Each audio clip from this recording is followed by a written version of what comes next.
नमस्कार, good evening. आज का जो हमारा वेबिनार है वो वैदिक एडवांस एस्ट्रोलॉजी का सिर्फ पार्ट 1 है। उससे पहले मैं अपना एक आपको छोटा सा इंट्रोडक्शन देना चाहूंगा कि मेरे को प्रैक्टिस करते हुए 24 साल हो गए हैं एस्ट्रोलॉजी में।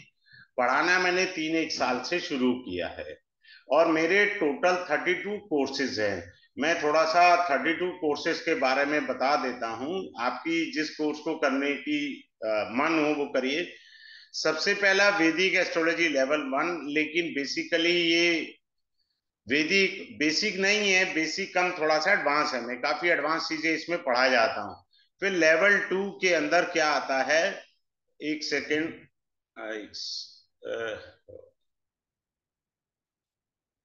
लेवल 2 में आता है आपका नवमांशा वगैरह, दशमांशा, D30 चार्ट, हमारे पास्ट लाइफ के डेट्स इसमें पढ़ाता हूँ। लेवल 3 के अंदर जो है 4 चीजें आती हैं, नक्षत्रा, ट्रांजिट, दशा, डिग्री। ये 4 चीजें आती हैं। लेवल 4 अभी रिसेंटली मेरा खत्म हुआ है।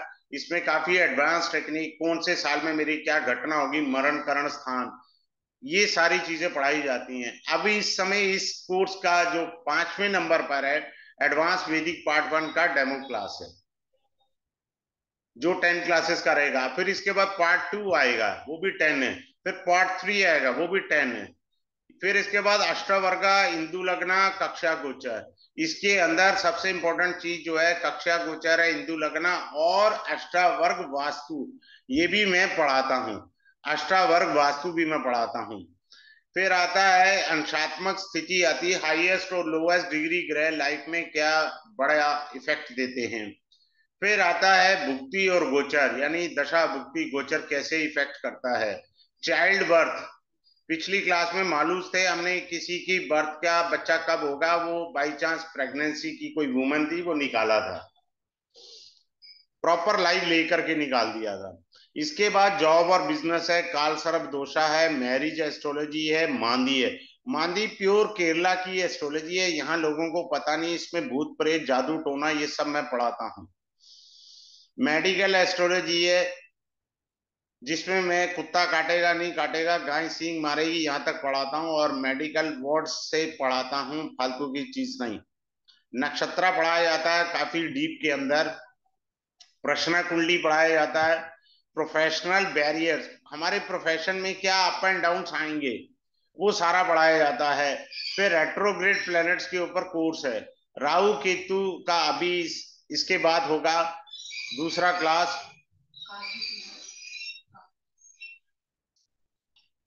उसके बाद जो है यहाँ पर आते हैं हम लोग। इसके बाद कौन सा कोर्स है मैं दिखाता हूँ आपको, एक सेकेंड। ये वैदिक पार्ट राहु केतु पार्ट 2 आएगा, वर्षफल है, योग पुनर्फु योगा। ये भी केरल की एस्ट्रोलॉजी है, सब लोगों को विश्व योग पता है, पर ये विश्व में आपकी पहचान बनाता है शनि और चंद्रमा। विश्व योग नहीं है, योग फलम। इसमें करीब 125 से 150 योग फलम वाले सूत्र बताए जाते हैं। उसके बाद एस्ट्रो वास्तु कोर्स है। उसके बाद भृगुनंदी नाड़ी है, चंद्रकला नाड़ी है, वो भी पढ़ाता हूं मैं। जैमिनी एस्ट्रोलॉजी है, प्रोफेशनल न्यूमरोलॉजी है, जिसके अंदर मैं वैदिक एस्ट्रोलॉजी के साथ पढ़ाता हूँ प्रोफेशनल एस्ट्रोलॉजी। प्लस इसके अंदर ग्राफोलॉजी भी पढ़ा देता हूँ, थोड़ा क्रिस्टल भी पढ़ा देता हूँ। और आपका उसके बाद आता है रेमेडी का कोर्स आता है, जो आज रात 10 बजे होगा। फिर ब्लैंक चार्ट का कोर्स है 10 क्लासेस का। तो ये सारे कोर्सेस मैं पढ़ाता हूँ। ठीक है। अभी हम इस समय क्या है कि ये हमारा कोर्स आ रहा है जो अभी मैं शुरू करने जा रहा हूँ, ज्योतिष से राशि विशेष बिंदु। एक सेकेंड, मैं इसको बड़ा कर देता हूँ, बहुत लोगों को दिखाई नहीं देगा।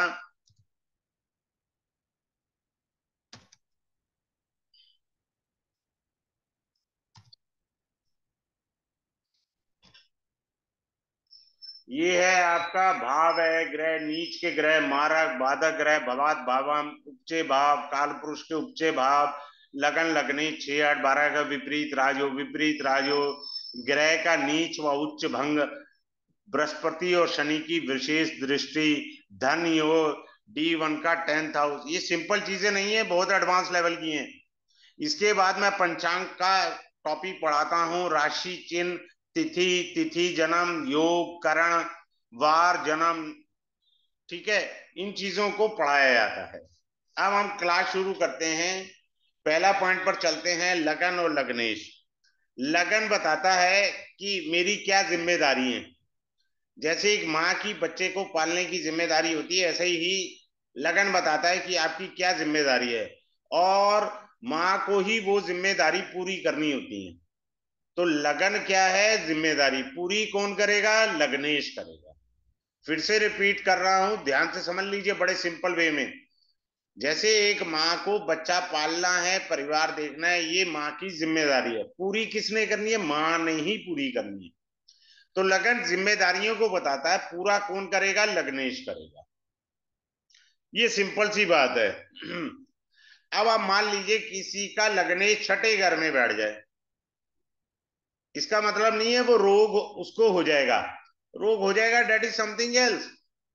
इसका ये भी अर्थ है कि आदमी रोग को लेके ज्यादा जागरूक है। लग्ने सिटिंग इन द लग्ना भाव मीन्स आप रोग को लेकर के ज्यादा जागरूक है। कहीं मेरे को ये योग ना आ जाए, I should go for exercise, I should do yoga. बात समझ में आ रहा है?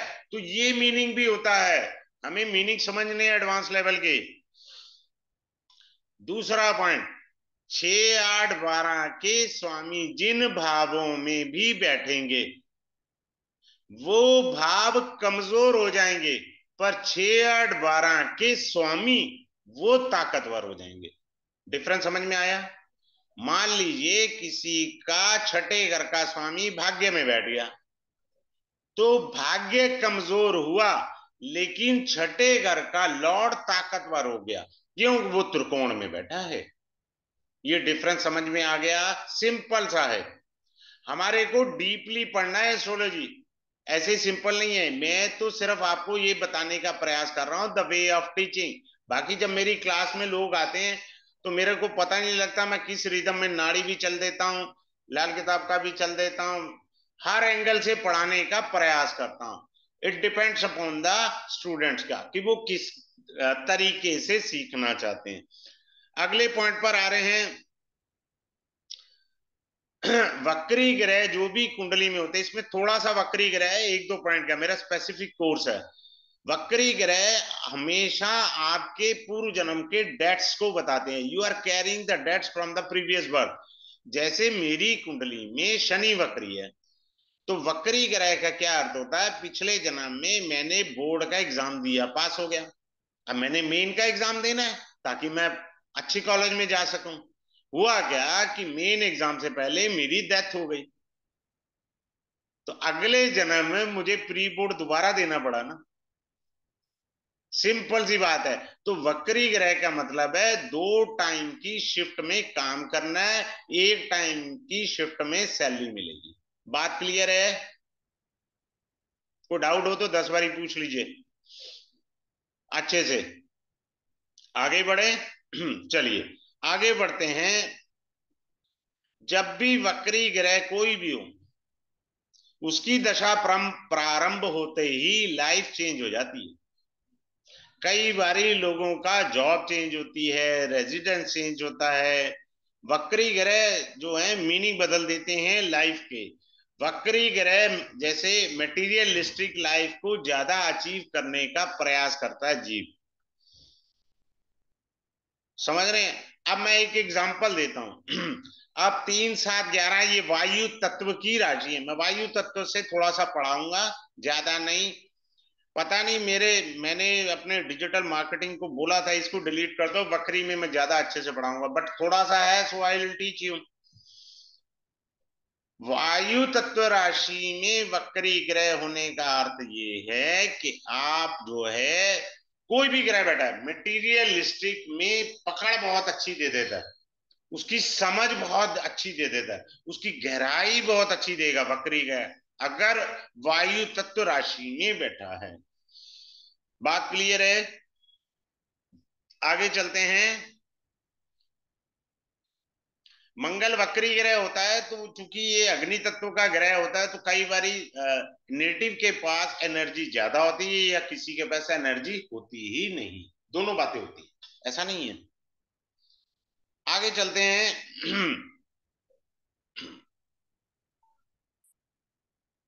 अगर आपका मंगल वक्री है तो वाणी का दोष लग जाएगा।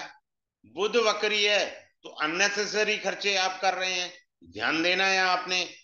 इस तरीके से हम लोग लेंगे। अगर आपका वीनस वक्री है तो आदमी खुद से विवाह में देरी करेगा, बात खत्म। आगे चलते हैं।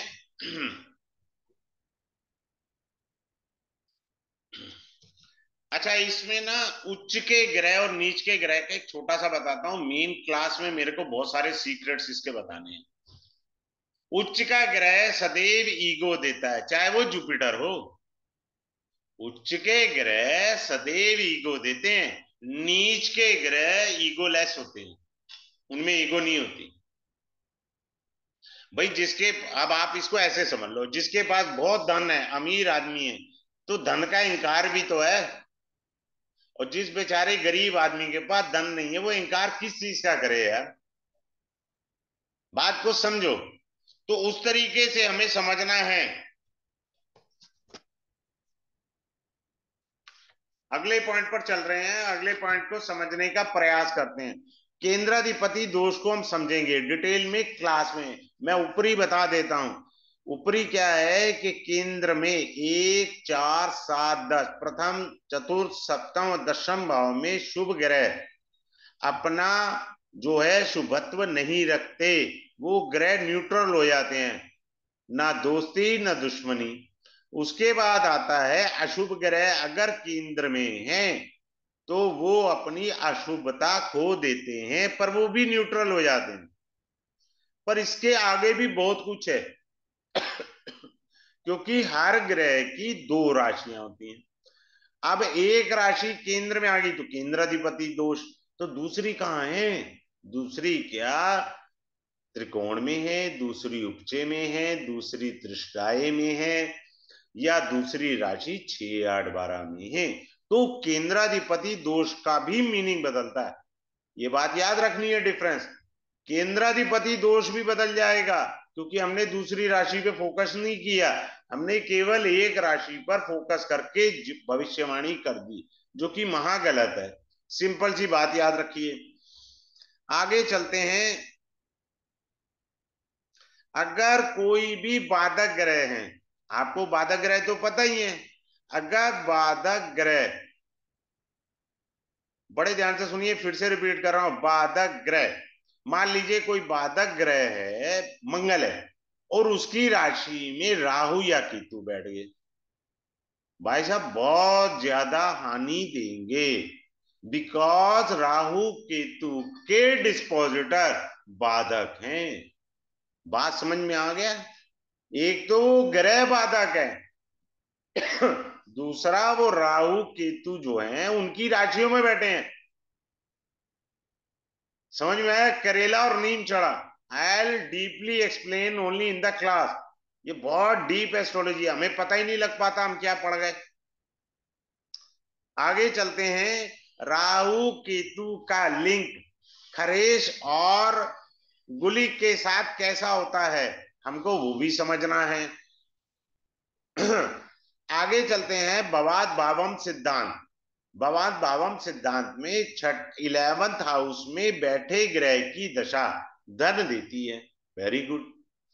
लेकिन ये मत भूलिए वो छठे से छठा है, तो इसका अर्थ है एकादश भाव धन तो देगा मेटीरियलिस्टिक, लेकिन देह रूप में पीड़ा देगा।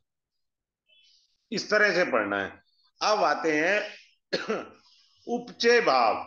उपचय का अर्थ होता है श्री वृद्धि, आगे बढ़ जाना, ऊपर अपलिफ्ट करना।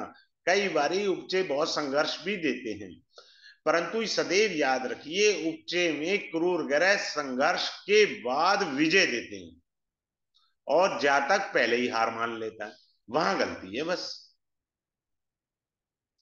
जैसे 3 6 10 11 उपचय भाव है, छठा भाव भी आपका उपचय है, छठा भाव में कोई क्रूर ग्रह बैठा है तो छठा भाव वैसे भी आपकी संकल्प शक्ति बताता है। संकल्प शक्ति सृष्टि की सबसे बड़ी शक्ति होती है, ये भी है सत्य है। आप कभी अध्यात्म में जाइए, सबसे बड़ी शक्ति संकल्प शक्ति होती है। आगे चलेंगे।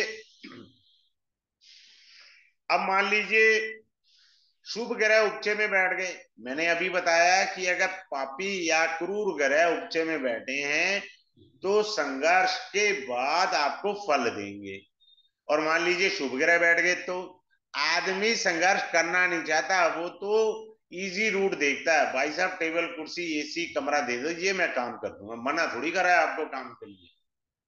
अगर क्रूर ग्रह बैठे हैं तो वो कहेगा जी मैं 45 डिग्री के टेम्परेचर में धक्के खा लूंगा। बस इतना फर्क है, याद रखिएगा, उपचय भाव में क्रूर और शुभ ग्रह का। आगे चलते हैं। अब हमें काल पुरुष के उपचय ग्रह का संबंध और नेटल कुंडली के उपचय ग्रह का संबंध को समझना है। जिस प्रकार हम काल पुरुष कुंडली को समझते हैं ठीक उसी प्रकार क्या समझेंगे हम, सिंपल सी थ्योरी है कि उपचय भाव जो आपका कोई भी लगन है, कर्क लगन है, सिंह लगन है, धनु लगन है, इनके उपचय भाव का काल पुरुष कुंडली के उपचय भाव से कोरिलेशन देखेंगे। बात क्लियर हो गई? आगे चलते हैं। देखिए 6, 8, 12 भाव जो हैं वो सदैव आपको तकलीफ देने वाले माने गए, गड्ढे के बाप काहे गए हैं। लेकिन 12वां भाव चेंज देता है आइदर आउट ऑफ स्टेट और आउट ऑफ कंट्री, ये पॉजिटिव भी देता है, ऐसा नहीं है। But when you are stay only in your natal place, तब ये पीड़ा ज्यादा देता है, क्योंकि लगन का स्वामी 12वें में गया। आप अपने जन्म स्थान पर ही हैं तो पीड़ा दे देगा। ठीक है। अब आपको सबसे अच्छी टेक्निक सिखाई जाएगी 6, 8, 12 के विपरीत राजयोग। देखिए इसमें तीसरा भाव भी लेंगे हम लोग, क्योंकि वो अष्टम से अष्टम होता है, तीसरा भाव अष्टम से अष्टम होता है। तो हम क्या करेंगे, 3, 6, 8, 12 के विपरीत राजयोग देखेंगे। जितना ज्यादा विपरीत राजयोग स्ट्रांग होगा उतने ज्यादा आप धनी मानी व्यक्ति होंगे, सिंपल सी बात है। फिर से बोल रहा हूं, जितना ज्यादा विपरीत राजयोग स्ट्रांग होगा उतने ज्यादा आप धनी व्यक्ति कहलाएंगे। आगे बढ़ते हैं। अब एक और चीज समझिए, 5वां भाव हमारा पूर्व पुण्य का है, 5वां भाव स्टेटस को भी बताता है। अगर छठे घर का स्वामी पंचम में बैठ गया तो कम कर गया ना, संतान से भी कष्ट है या संतान को कष्ट है, आपके स्टेटस को भी कमी कर देगा। आगे बढ़ते हैं। अगर थर्ड हाउस का लॉर्ड किसी भी ग्रह के साथ बैठे, सदैव याद रखिएगा संगत रंगत बदलती है। फिर से कह रहा हूं, संगत जो है वो रंगत बदल देगी, ये तो पक्की बात है। तो थर्ड हाउस का लॉर्ड किसी के साथ भी बैठेगा संघर्ष दे देगा, सीधी बात, नो बकवास। माइन लग्नेश lord sitting with the third lord given me lot of struggle, that's all. क्योंकि तृतीय भाव जो है वो अष्टम से अष्टम भी है, ये भी नहीं भूलना हमने। लेकिन अकल्ट में मास्टरी दे दी क्योंकि अष्टम से अष्टम है। आगे चलते हैं। अब एक और चीज बता देता हूं छोटी सी। अब कोई कहे जी, अब डिटेल तो क्लास है, 12th Lord sitting in the 10th भावा। ऐसे जातक कभी बिजनेस शुरू करें, या तो लोन लेंगे तो व्यापार शुरू करेंगे, या उनके व्यापार में ज्यादा खर्चे होंगे। अगर कोई कहे जी मैं तो नहीं बिजनेस कर रहा, मैं तो नौकरी कर रहा हूं, तो ऐसे आदमी की बस छूट गई, मेट्रो छूट गई, तो वो उसे चाहे ऑटो करना पड़े या ओला उबर कैब करनी पड़े, he reach to his destination, means office, या ऑफिस का कोई काम करना है तो वो करके आएगा, पैसा खर्च देगा। क्योंकि 12th Lord sitting in the 10th बाबा, तो पैसा गरज देगा। आगे चलते हैं।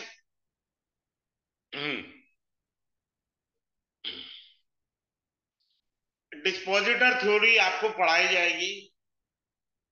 जैसे आपका कोई ग्रह, मान लीजिए मंगल जो है वो धनु राशि में बैठा है, तो मंगल का डिस्पोजिटर जुपिटर बना। अब हमें मंगल के गुणधर्म जुपिटर की पोजीशन के अकॉर्डिंग सेट करने हैं, या उसको समझना कह लीजिए। इसको कहते हैं डिस्पोजिटर थ्योरी। अब कोई भी ग्रह किसी दूसरे ग्रह की राशि में बैठा है, चाहे वो मित्र के बैठा है। अब आप अपने मित्र के यहाँ जाएंगे तो आप अपने हिसाब से उसका घर नहीं चला सकते, आपको एडजस्ट करना है। पहला पॉइंट समझ में आ गया डिस्पोजिटर थ्योरी का। अगर आप शत्रु से मिलने जा रहे हैं तो सचेत रहेंगे ना कि मेरे पे हमला ना कर दे। तो अगर कोई ग्रह शत्रु राशि में बैठा है, वो सदैव सचेत रहेगा। और पीड़ा ज्यादा कब होगी? जब जिस राशि में बैठा है, मान लीजिए बुध मंगल की राशि में बैठा है, तो बुध का डिस्पोजिटर मंगल हुआ। अब गोचर करते हुए मंगल एक बार तो आएगा ना अपनी राशि में। वो पहले से ही शत्रु राशि में, ऊपर से मंगल मकान मालिक आ गया, तो पीड़ा बढ़ गई ना, पीड़ा तो डबल हो गई। इसको मैं डिटेल में अच्छे से क्लास में आपको सिखा दूंगा। इसको कहते हैं डिस्पोजिटर थ्योरी। अगले पॉइंट पर चलते हैं। ऐसे ही नक्षत्र को भी पढ़ सकते हैं। जैसे मैं अभी एक एग्जांपल दे देता हूं। मान लीजिए किसी का 10th हाउस में मंगल मकर राशि का उच्च का है। आप कहेंगे जी मंगल तो बहुत अच्छा है, पर बाई चांस वो मंगल आर्द्रा नक्षत्र में, जो कि राहु का है, तो इसको पता कैसे बोलते हैं इसकी, इस डिस्पोजिटर थ्योरी को? राहु मंगल का बाह्य स्वरूप आपको दिखा उच्च का, पर मंगल का आंतरिक स्वरूप राहु का है भैया। क्योंकि वो राहु के नक्षत्र में बैठ के राहु से संबंधित फल देगा, ये मत सोचना नहीं देगा, क्योंकि उसका अंतर्मन, इंटरनल। अब जैसे मान लीजिए मैं पढ़ा रहा हूं, तो मैं आपको अच्छा इंसान लगा, मैं बुरा हूं या अच्छा हूं ये मेरा अंदर का विषय, मेरा मैं जानता हूं ना। या मेरे बहुत ज्यादा जो क्लोज हो वो जानेगा, या परमात्मा है जो क्लोज होगा वो भी लिमिटेड जान पाएगा ना। तो इस तरीके से हमको लेना है। अब देखिए, सूर्य चंद्रमा, इससे 3 प्रकार के योग बनते हैं। किससे? सूर्य और चंद्रमा से। पहला क्या बनता है? अधम योग। दूसरा कौन सा बनता है? मध्यम योग। तीसरा कौन से बनता है? उत्तम योग। अदब योग प्रोफेशन में तरक्की करने में हर्डल देता है। मैं फिर से रिपीट कर रहा हूं, सूर्य चंद्रमा से 3 प्रकार के योग बनते हैं। अधम योग, मध्यम योग, उत्तम योग। अधम योग में आदमी प्रोफेशन वे में, चाहे वो जॉब में है या नौकरी, सॉरी बिजनेस में है, तो अपने आप को ढंग से प्रेजेंट नहीं कर पाता, वो फ्लेक्सिबल नहीं बन पाता। To some extent the native में हैव अ रिजिडिटी, उसके अंदर वो अवगुण आ जाते हैं रिजिड वाले। तो इस तरीके से हमें समझना है। फिर आपने पढ़ना है नीच भंग राजयोग। कोई जैसे मंगल नीच का है, बृहस्पति नीच का है, परंतु वो राजयोग दे रहा है, वो भी तो समझना है हमने। तो इसको कहेंगे नीच भंग राजयोग। अब कोई ग्रह उच्च के होते हैं, मैं क्लास में पढ़ाऊंगा, ग्रह उच्च के होते ही नहीं, दिख जरूर रहे हैं उच्च के ग्रह, पर उच्च के ग्रह है नहीं। मेरी क्लास में थे mister AP Kumar, is software engineer Bangalore से, एपी कुमार जी। तो मैंने पढ़ाया, उनकी वाइफ का मंगल उच्च का था। मैंने कहा उच्च के फल नहीं देगा इस जन्म में, see the position of the mass, वो शो कर रहा है मैं नॉर्मल फल दूंगा जो मैं देता हूं। तो हमारे को इस प्रकार से समझना है। आगे चलते हैं। अब सबसे डायमंड पॉइंट जो मैंने गिफ्ट करना है इस क्लास में, बृहस्पति और शनि की दृष्टियां क्या अर्थ हैं गुप्त रूप से। आपको नॉर्मल पता है, शनि की 3 7 10 है, बृहस्पति की 5 7 9 है। मैं ये आपको कंफर्म कर रहा हूं यहाँ ही डेमो क्लास में कि जो मैं टेक्निक गुप्त विद्या दृष्टि की बताऊंगा, पूर्व जन्म के साथ क्या संबंध है आपका इन दृष्टियों का, वो मिनिमम 25,000 के कोर्स में भी लोग रिवील करते हैं, मुझे डाउट है। बेहतरीन, ये डायमंड पॉइंट दूंगा। एक नॉर्मल दृष्टि होती है, जैसे शनि का third aspect is being called a lethal aspect, विध्वंसक होता है। शनि की तृतीय दृष्टि, ये साधारण पॉइंट है, लेकिन गुप्त क्या है, पूर्व जन्म का भी लोचा है इसमें। वो क्या है, I will teach you in the class. बहुत सिंपल सा वे है, मैं आपको क्लास के अंदर पढ़ा दूंगी। अब आता है पंचांग वाला पार्ट। ठीक है, पंचांग के अंदर बहुत सारी चीजें प्रॉपर आप पढ़ेंगे। तिथि और वार में शत्रुता होने से आपको जीवन में कष्ट आएगा ही आएगा, सीधी सी बात है। राशि चिन्ह क्या कहते हैं भी पढ़ाया जाएगा। राशि चिन्ह क्या कहते हैं, क्लियर है। जैसे मिथुन राशि में मेल और फीमेल है, if any one is born in Gemini राशि ना, तो उसके अंदर पुरुष वाले भी गुण होंगे, स्त्री की कोमलता वाले भी गुण होंगे। तो जो पिक्चर है, जो उसकी फोटो है, उससे भी पढ़ाया जाएगा आपको। ठीक है, एक मिनट मैं यहां दिखाता हूं आपको। अब यहां देखिए, तिथि भी पढ़ाई जाएगी आपको डीपली। तिथि जो है, योग, करण, वार, जन्म, नक्षत्र, ये जो पंचांग के अंग हैं, ये आपको पढ़ाए जाएंगे। क्लियर है, इस तरीके से हमें समझना है। अब जैसे मैं बताता हूं, क्या बताता हूं, तिथि में वैसे मैं हल्का फुल्का बता रहा हूं, क्लास के अंदर बहुत डिटेल में मैंने समझाना है। जैसे रिक्ता तिथि, चतुर्थी, अष्टमी और नवमी, ठीक है, ये रिक्ता तिथि है। अगर जैसे मान लीजिए चतुर्थी को कोई पैदा हुआ, तो जीवन कष्ट में हो गया उसका, ये समझ लीजिए। चतुर्थी तिथि ये रिक्ता तिथियां कहलाती हैं, चतुर्थी, नवमी, चतुर्दशी। अब क्या है, कोई भी मांगलिक कार्य रिक्ता तिथि को नहीं किए जा सकते, पर कुछ कार्यों को करने मात्र से जीवन में तरक्की होती है। कई ऐसे कार्य हैं जिनको हम करेंगे और हमारी तरक्की हो जाएगी। समझ रहे हैं कैसे, जैसे आप बीमार हैं, आपको ऑपरेशन कराना है, तो रिक्ता दीदी को करा लो ना, जल्दी रिकवरी हो जाएगी, बात खत्म। हमें इस तरीके से समझना है, रिक्ता तिथि में यदि आप ऑपरेशन करा लेते हैं तो आप जल्दी ठीक हो जाएंगे। क्या दिक्कत आ रही है, तो अगर आप किस प्रकार से चीजों को समझते हैं, आपने उधार लिया है, अगर आप रिक्ता तिथि को आप जो है उधार की पेमेंट करते हैं, तो उधार जल्दी उतर जाएगा, सीधी सी बात है। अगले पॉइंट पर आते हैं। देखिए क्या होता है, पंचांग के 5 अंग होते हैं विशेष रूप से, तिथि, करणवार, नक्षत्र, योग, सब। मैं क्योंकि मेरा रिदम बन जाएगा, मैं बोलना चालू कर दूंगा।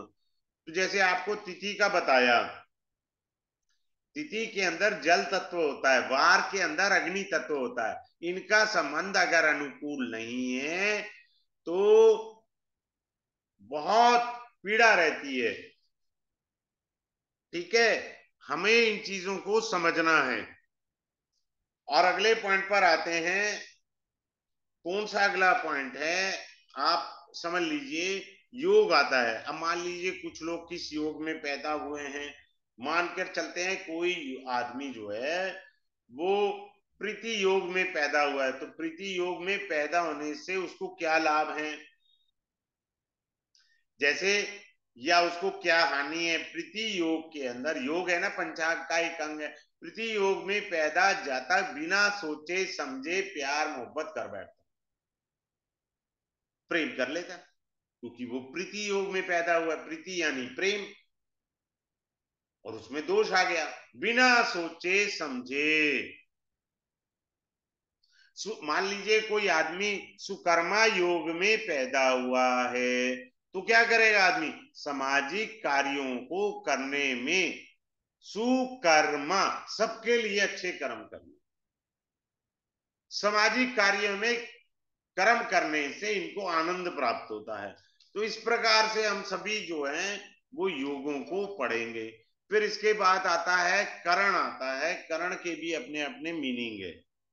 मान लीजिए कोई बब करण में पैदा हुआ है, तो चेंजेस इनका नेचुरल फिनोमिना है, परिवर्तन होते ही रहना या परिवर्तन करते रहना इनके स्वभाव में आता है, क्योंकि the native is born in the बब कर्ण।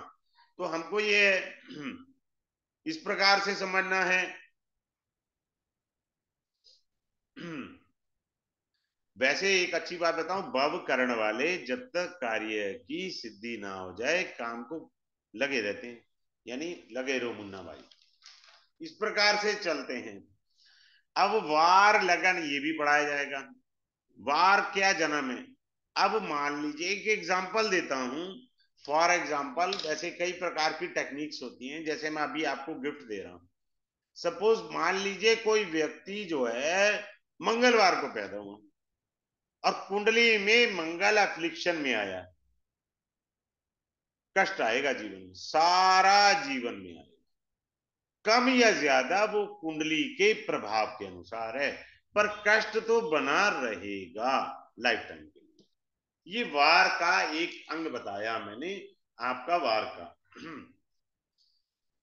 फिर आपको पढ़ाया जाएगा कारको भाव नाशाय, जैसे बृहस्पति द्वितीय भाव में या पंचम भाव में बृहस्पति अकेला बैठ जाए पंचम भाव में, तो कारको भाव नाशाय का दोष लग जाता है।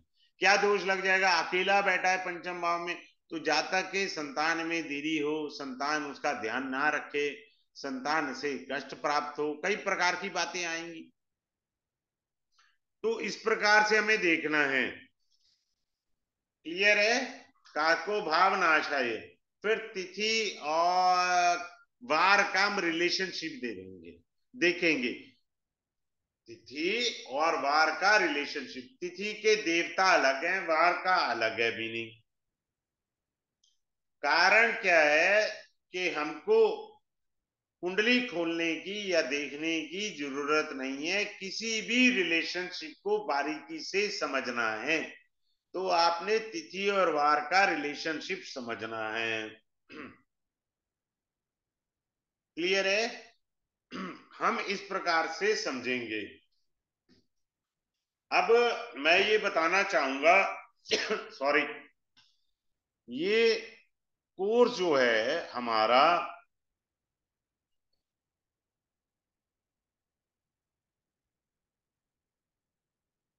एक सेकेंड,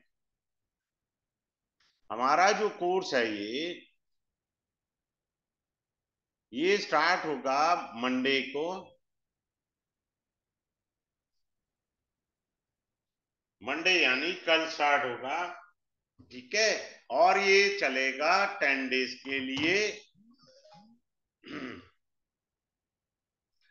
मंडे टू फ्राइडे रहेगी क्लासेस, ठीक है, 5 डेज का होगा, पहला होगा, फिर सेकंड होगा 5 डेज, यानी फिर मंडे टू फ्राइडे रहेगा। टोटल क्लासेस होंगी 10 क्लासेस। आज है 16, ये स्टार्ट होगा 17/6/24 को, मंडे को 7:05 PM पर डेली क्लासेस होंगी। लाइफ टाइम रिकॉर्डिंग मिल जाएगी। लाइफ, जिनको ई सर्टिफिकेट चाहिए उनको मिल जाएगा। क्लियर है? और सबसे अच्छी बात क्या है कि फीस बड़ी नॉमिनल रखी है, बहुत एडवांस टेक्निक आपको मिलेंगी। मैंने आपसे कहा है कि गुप्त अर्थ क्या है, no one interested to reveal it. मैं पहले ही बता रहा हूं, आप जाइए कहीं पे भी पढ़ के आइए, उन्हें बोलिए असली गूढ़ मीनिंग बताइए बृहस्पति और शनि की दृष्टियों के। नॉर्मल दृष्टि तो पता है यार सबको, सब उसी को घुमा फिरा के। आप क्या लेकर आए हैं, जुपिटर बताता है एज पर तमारी जीव क्या लेकर आया है पूर्व जन्म से, उसको ऐसी दृष्टि संबंध क्यों मिला। I teach in the class. ठीक है? और ऐसा है, अब जिन लोगों को कोई क्वेरी है वो अपने आप को अनम्यूट करके मेरे से पूछ सकते हैं, otherwise we are going to wind up the class. Is there anyone who is having a query related with the explanation given to you right now?